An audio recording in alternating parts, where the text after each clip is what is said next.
All right, let's connect then with Laurence Balanco, who's joining in. He's technical analyst at CLSA to flag off levels on the global markets as well as back home. Laurence, good to have you on board. Thanks so much for joining in. Just let's get in a view as to what exactly it is you believe that the biggest risk is right now to the markets, because you have spoken about how the S&P 500s break below the June lows, and the second is the non-confirmation. So what is your outlook in terms of where those markets are headed? Yeah, so it's quite interesting. There's 4 points that we'd make on the S&P, at least on a tactical basis, while we think we get a relief rally in the ongoing bear market setup. And the first one is, if you look at Russell 2000, so the small cap index has not confirmed the S&P or the NASDAQ 100's lows that it's made through the month of September and October. So you've got that inter-market divergence. If you look at the momentum indicators between the lows set up in September and October, you've got slowing downside momentum.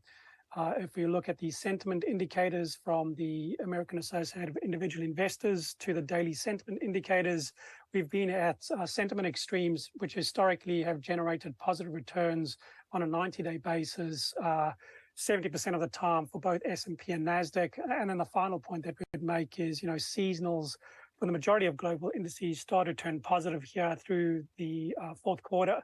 So our base case on the tactical setup is that we're forming a short-term tradable low for both NASDAQ and S&P that sees those markets recover back to their 200-day moving average. So roughly 4,100 for the S&P and 13,000 for the NASDAQ 100. So a tactical bounce within their ongoing downtrends. Laurence, hi, morning. What I want to really talk about is what we're seeing with the dollar, because, this dollar index recent drop to about 113 despite hawkish Fed bets and, the cautious optimism which seems to be currently in play right now, and the kind of havoc that it's really creating for currencies across the world and thereby equity markets as well. Just wanted to understand where you see the dollar headed next. Yes, so remember that dollar index is 57% weighted in the euro, and then that's followed by 13% in the yen. So those are the sort of two big currencies. But if we just focus in on the US dollar, so DXY price action, the 50-day has been the key support area since the lows that we set up in 2011. That comes through at around the 110 area currently. But what we have been flagging in our work recently is the rate of change on a weekly basis has slowed on the dollar index. So we do think the uptrend is maturing, and a break below 1 being the 50-day moving average would reinforce at least another top for the dollar and a pullback to the 103 area. And that's another factor why we think we can get this relief rally, that the dollar starts to stall out here, and it will be confirmed with a break below the 50-day at 110. Laurence, hi, this is Anisha also joining in. You mentioned in the opening chat that perhaps there's a short-term trading bottom which has been formed, at least for the US markets, but would you say it's a similar view for India as well?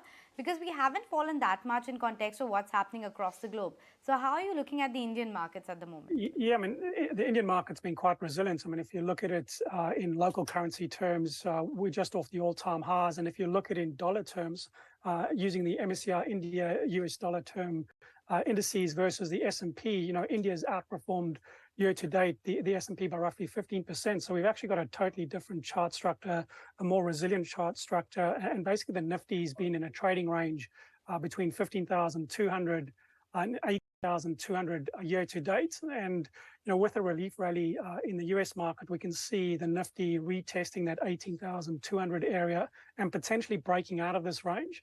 Now, a successful breakout from this range will give us two targets, an initial target around the 20,000 area, but the longer term target of 21,400. So it has been resilient. It has been an outperformer year to date, but in the near term, it looks like we at least get a test of the 18,200 area. So 18,200 over what time period, Laurence? Sorry, just repeat the question. So you said 18,200 can be tested. I'm asking what's the time period that you mentioned? All right. So the 18,200, we think we can do that into November. So very short term, we can trade up to that 18,200 area. You just gave us our next headline, Laurence, and I'm now tempted to ask what's going to lead the Nifty 50 onto that mark. Seems like it's going to be banks. They are really doing a magic trick. Yeah, I mean, it's been a sector that we've highlighted continuously as the long-term leadership for India, and it's really sort of come to the fore over the past 6 months, and we don't really see that changing. So yeah, Indian banks would be the standouts. We started to see some improving price action in the pharmaceutical space, which has been an underperformer. So we've seen a bit of rotation, and what we would be highlighting is the Indian autos, which have had a great run up in the first half of this year. We're starting to see some slowing upside momentum. So actually we'll be taking some profits in the Indian auto names and switching into the farmers, which have been an underperformer. But the key sector to be overweight remains the Indian banks.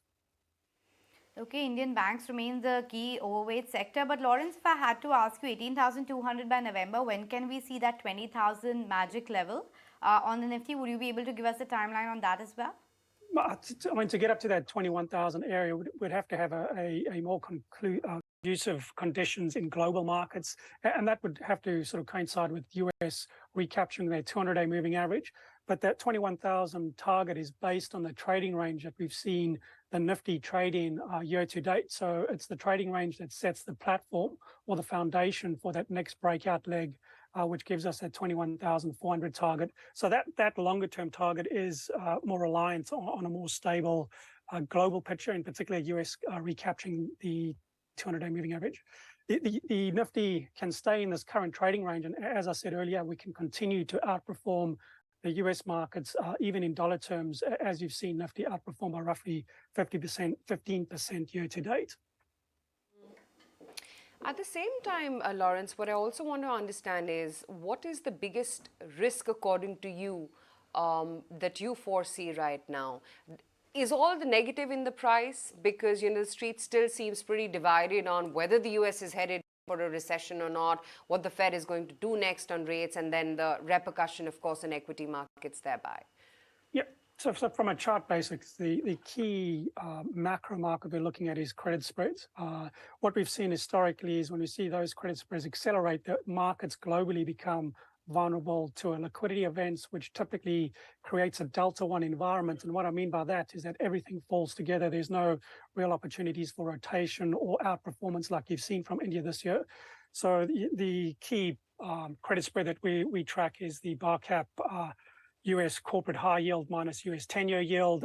And the level that we're monitoring closely is the 600 to 613 basis points area. As long as those credit spreads remain below that level, we think we can continue to see this rotational price action that we've seen in markets, and that will give the Nifty at least that opportunity to trade up to that 18,200 area.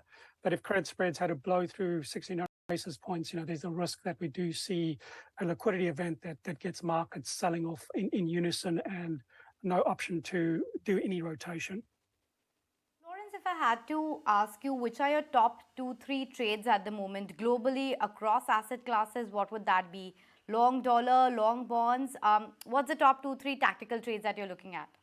Yeah, so looking into year end, we do think that Nasdaq does outperform in this seasonal rally. So we think that trades back to 13,000, so it gives you slightly better reward than on the S&P side.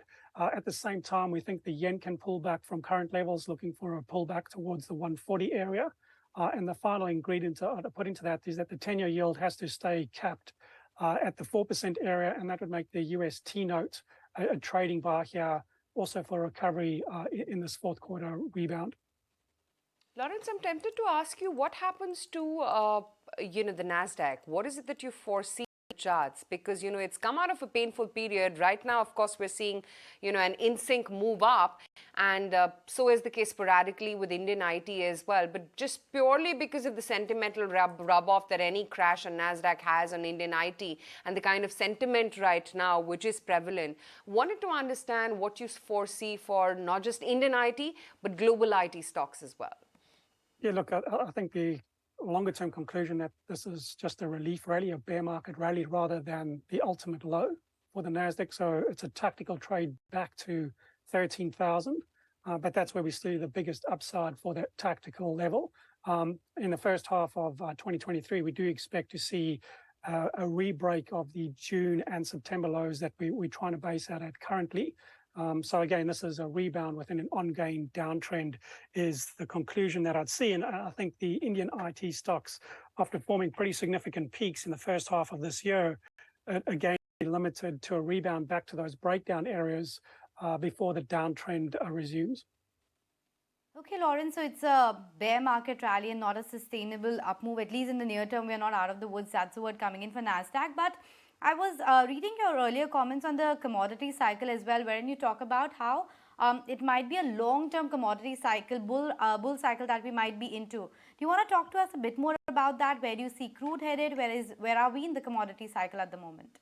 Yeah, I mean, I think if you really take a step back, and there's a chart that we've created looking at commodity prices going back over 100 years. It's a nominal chart, price chart that we look at. And basically what we can observe on that price action is this 30-year cycle in commodities, which generally breaks down into three parts of a 10-year bear market, 10-year repair process, and a 10-year bull market. And the point is, you know, the price action we've seen over the past 12 months may look extreme on a short-term basis. It looks like it essentially is the kickoff phase of a multi-year uptrend within the broader commodity complex. As far as Brent goes, you know, we think we're in a higher range and consolidating in that range. And the bottom end of that range is the $85 to $88 area. And the upper boundary of that range is towards 123, 125. So those, and that's the levels and range that we think Brent trades in into 2023. Okay, so over $120 for the crude, and that's something that you see for 2023 as well. Just wanted to scratch a bit more about the IT stocks that we just discussed. You talked about how banking remains a pillar of strength when it comes to the Indian markets. What happens to IT? Because that's been quite weak so far. Do you have any sort of sense in terms of Nifty IT and the entire pack? Yeah, so again, the short-term setup for Nifty RT is to trade back towards 31,200, 31,300, which is roughly where the 200-day sits in, and that would coincide with the NASDAQ running back to 13,000. But that's likely where the rallies is expected to stall and resume the downtrend, because if you look at the longer-term setup, you know, the impressive bull run that you had from 2020 topped out in a classic head and shoulders topping formation through 2021. So we think the rebound, again, is part of this ongoing downtrend that the Nifty IT sector is creating, which gives you a short-term upside target of 31,200 to 31,300.